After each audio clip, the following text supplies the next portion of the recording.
যে এক সময় টুইটার, এখন যেটার নাম এক্স, ভেরিফাইড এক্স, সেখানে বাজে মন্তব্য করে, কুরুচিপূর্ণ মন্তব্য করে এখন নানা কথা বলছেন।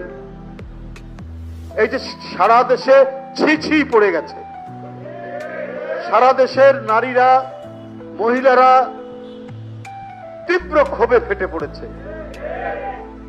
এখন সেই আমির সাহেব তার এই যে নারীদের প্রতি অবমাননামূলক বক্তব্যের জন্য সারা দেশে যে তীব্র প্রতিক্রিয়া সৃষ্টি হয়েছে, সেটিকে এখন ডাইভার্ট করার জন্য তিনি এখন স্বাধীনতার ঘোষক নিয়ে কথাবার্তা বলছেন।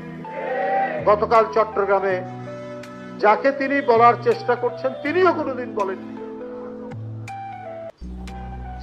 আমরা শব্দ নয় সত্য বলি, আমরা গুজব নয় খবর দেই, সদা জাগ্রত আমাদের চোখ, খবর আগে, সত্য সবার আগে।